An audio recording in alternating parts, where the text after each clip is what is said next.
नमस्कार मित्रांनो, मागील व्हिडिओ मध्ये आपण संख्यांचे वर्गीकरण यामध्ये विसंगत पद ओळखणे या उपघटकाचा अभ्यास केलेला आहे. आज आपण त्यातलाच दुसरा भाग पाहणार आहोत.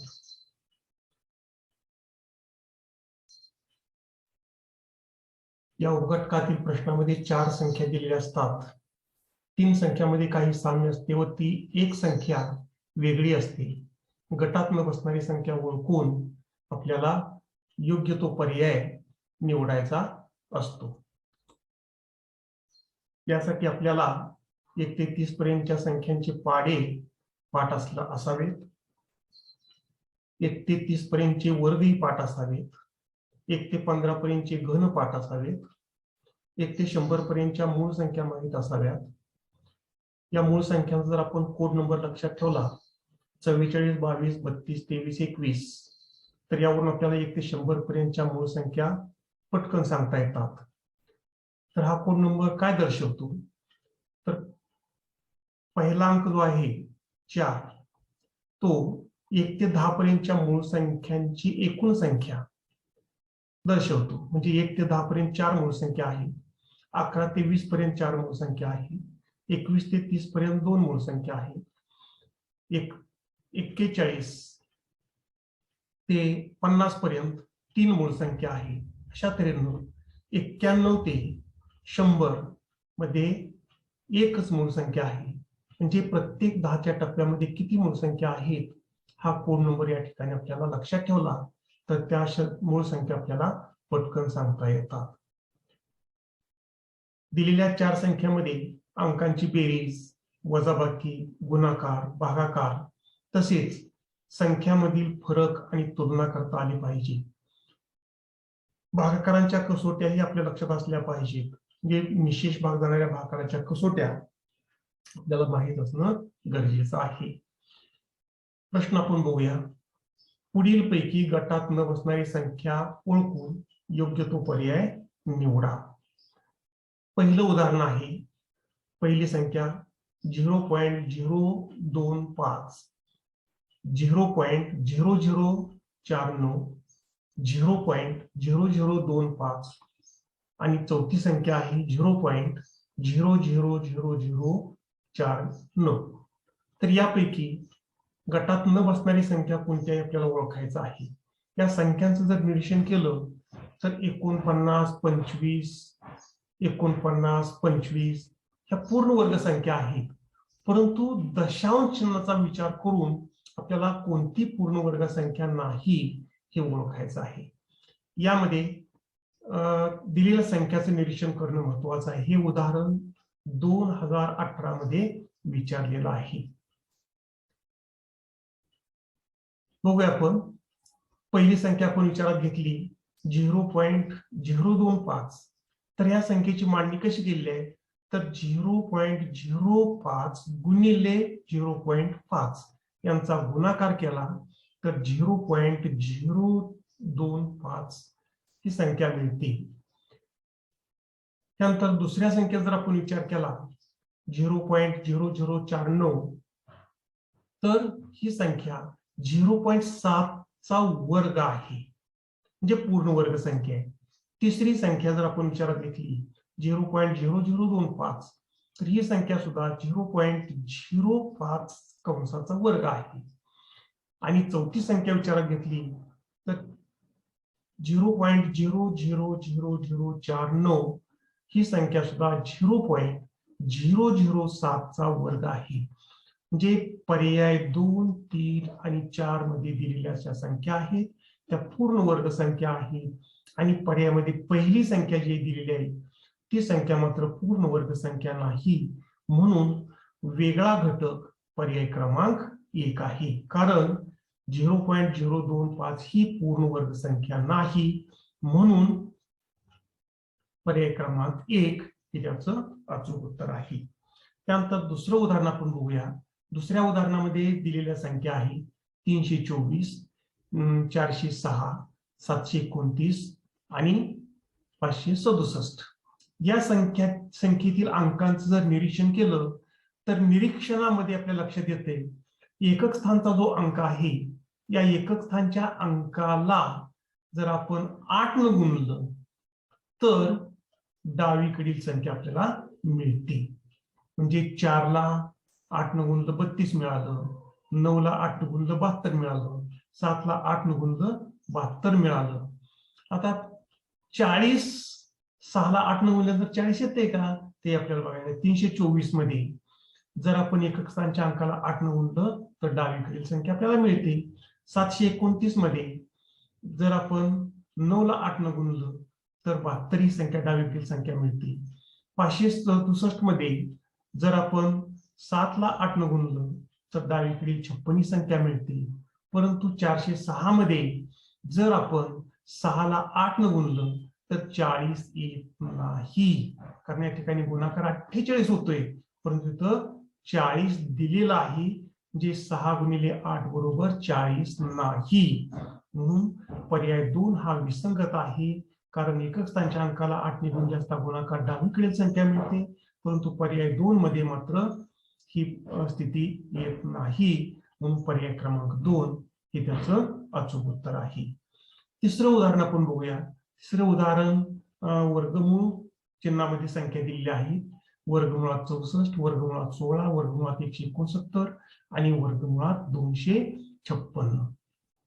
आता या सर्व संख्यांचा जर आपण विचार केला तर सर्व संख्या या पूर्ण वर्ग संख्या आहेत. मग आता यातला वेगळा घटक कसा शोधायचा ते पाहूया आपण. 64चं वर्गमूळ 8 येते, त्यानंतर 16चं वर्गमूळ 4 येते, 169चं वर्गमूळ 13 येते आणि 256चं वर्गमूळ 16 येते. यामध्ये जर आपण विचार केला तर 4, 8 आणि 16 ह्या 4च्या पट्टीतील संख्या आहेत, संयुक्त संख्या आहेत, कारण या संख्याला 2 न 4 न भाग जातो, ही संयुक्त संख्या आहे. परंतु 13 ही संख्या मात्र मूळ संख्या आहे. म्हणून या ठिकाणी सर्व वर्गमुळामध्ये 13 ही संख्या मूळ संख्या असल्यामुळं पर्याय क्रमांक 3 हा विसंगत घटक आहे. पर्याय क्रमांक 3 हे त्याचं अचूक उत्तर आहे. चौथं उदाहरण आपण बघूया. चौथ्या उदाहरणामध्ये दिलेल्या संख्या आहेत 32, 72, 16 आणि 98. आता या संख्यांचं जर थोडं निरीक्षण केलं तर कशा प्रकारे संख्या दिलेल्या आहेत.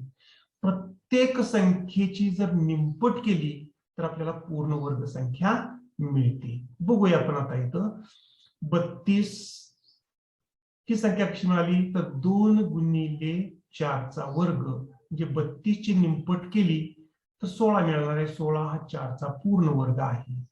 72 ही संख्या कशी मिळालेली आहे तर 2 गुणिले 6चा वर्ग, म्हणजे 72 ची निमपट केली 36 मिळणार आहे आणि 36 हा 6चा वर्ग आहे. 16 ची निमपट केली तर 16 ची निमपट 8 येते आणि 8 हा कोणत्याही संख्येचा पूर्ण वर्ग नाही, तो 2चा घन आहे. म्हणजे 16 ही संख्येची मांडणी 2 गुणिले 2चा घन या स्वरूपात करता येते. 98 ची मांडणी कशी होणार आहे. 98 ची मांडणी 2 गुणिले 7चा वर्ग, म्हणजे 98 ची निमपट केली 2 न भागलं तर 49 येईल आणि 49 हा 7चा पूर्ण वर्ग आहे. म्हणजे 16 ची मांडणी मात्र 2 गुणिले 2चा घन, म्हणजे 16 ची निमपट ही पूर्ण घन संख्या येते आणि इतर संख्यांची निमपट मात्र पूर्ण वर्ग संख्या आहे, कारण दिलेल्या संख्या वर्ग संख्येची दुप्पट आहेत. म्हणून पर्याय क्रमांक 3 हे त्याचं अचूक उत्तर आहे. म्हणजे 16 ही संख्या घनसंख्येची दुप्पट आहे, म्हणून पर्याय क्रमांक 3 हे त्याचं अचूक उत्तर आहे. चौथं उदाहरण आपण बघूया. चौथ्या उदाहरणामध्ये दिलेल्या संख्या आहे 842, 111, 963 आणि 2793. या संख्येचं जर आपण निरीक्षण केलं तर 8, 4, 2 म्हणजे 8 ची निमपट 4, 4 ची निमपट 2, तिथं 1 ची निमपट पुन्हा 1 ची निमपट होत नाही, 9 ची निमपट पण होत नाही. मग कशा पद्धतीने या संख्येची मांडणी केली याचं बारकाईने जर निरीक्षण केलं तर आपल्या लक्षात येईल. तर या संख्येची मांडणी कशी केलेली आपण बघूया. तर 842 ही पहिली संख्या घेतली, दुसरी संख्या 111 घेतली, तिसरी 963 आणि चौथी संख्या 2793. म्हणजे अशा पद्धतीने संख्येची मांडणी आपण करून घेतली. तर 8 हा अंक कसा लिहिला आहे 2चा घातांक 3, त्यानंतर 4 अंक 2चा घातांक 2 आणि 2चा दोन्ही संख्या 2चा घातांक 1. म्हणजे 2च्या उतरत्या घातांकाप्रमाणे पहिल्या संख्येतील अंकांची मांडणी केलेली आहे. दुसऱ्या संख्येमध्ये आपण बघूया. दुसऱ्या संख्येमध्ये सुद्धा घन, वर्ग आणि घातांक 1 म्हणजे 1चा घन, 1चा वर्ग, 1चा घातांक 1 म्हणजे घातांकाच्या उतरत्या क्रमानच 111ची मांडणी आहे. 963 मध्ये आपण बघूया 3चा वर्ग 9. आता 6 कोणत्याही संख्येचा वर्ग नाही. 3चा घातांक 1 3 येतोय, परंतु 6 कोणत्याही संख्येचा पूर्ण वर्ग नाही, कारण इथं 3चा वर्ग आहे. पुन्हा 6 2 गुणिले 3 गुणाकार स्वरूपामध्ये 6 ही संख्या दिलेली आहे. आणि 27 9 3 यामध्ये 3चा घन 27 येतोय, 3चा वर्ग 9 येतोय आणि 3चा घातांक 3 येतोय. म्हणजे पर्याय क्रमांक 3 जर आपण सोडून दिला तर राहिलेल्या पर्यायातील संख्या जी आहे त्या संख्यांची मांडणी घातांकाच्या उतरत्या क्रमाने आहे. म्हणून पर्याय क्रमांक 3 मध्ये असणारी संख्या मात्र 963 ही घातांकाच्या उतरत्या क्रमानं नाही. म्हणजेच या नियमामध्ये ही संख्या बसत नाही. म्हणून 303 पर्याय हा 963 हा विसंगत घटक आहे. म्हणून पर्याय क्रमांक 3 हे त्याचं अचूक उत्तर आहे. 6वं उदाहरण आपण बघूया. यामध्ये दिलेल्या संख्या आहेत 130, 10, 30 आणि 110. या संख्यांचा थोडा बारकाईने जर आपण विचार केला तर या संख्यांची रचना कशी केलेली आहे बघा.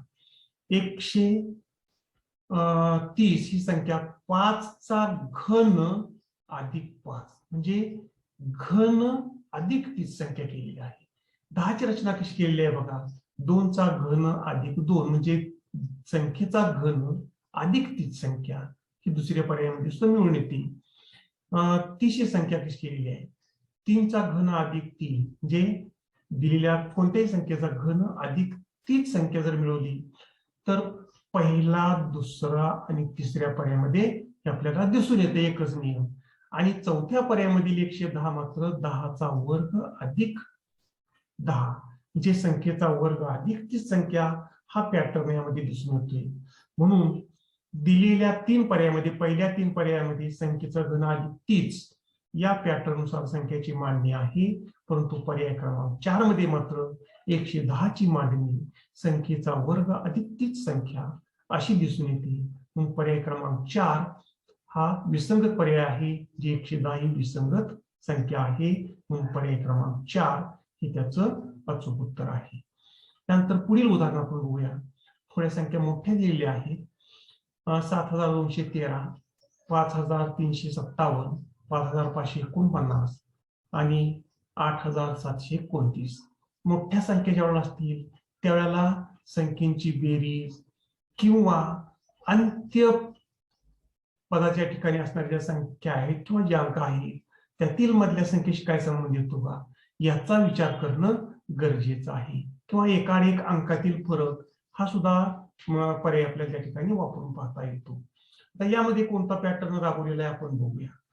तर अंत्य पदाच्या ठिकाणी असणारे जे अंक आहेत त्या अंकांचा गुणाकार जर केला तर मधली संख्यामध्ये 7 गुणिले 3 जर केलं तर आपल्याला मधली संख्या 21 मिळते. दुसऱ्या पर्यायामध्ये आपण 5 गुणिले 7 त्यांचा गुणाकार ही मधली संख्या 35 मिळते. त्यानंतर चौथ्या पर्यायामध्ये 8 गुणिले 9 यांचा गुणाकार मधली संख्या 72 मिळते. परंतु तिसऱ्या पर्यायामध्ये मात्र 5 गुणिले 9 यांचा गुणाकार मधली संख्या मिळत नाही. कारण 5 9 45 परंतु या ठिकाणी मधली संख्या दिली आहे 54. म्हणून तिसरा पर्याय हा विसंगत आहे. संख्येच्या अंत्यस्थानातील अंकांचा गुणाकार मधली संख्या येते हा पॅटर्न या ठिकाणी राबवलेला आहे. म्हणून 5549 ही संख्या विसंगत संख्या आहे. म्हणून पर्याय क्रमांक 3 हे त्याचं अचूक उत्तर आहे. अशा तऱ्हेनं हे उदाहरण 2019 ला परीक्षेला विचारलेलं आहे.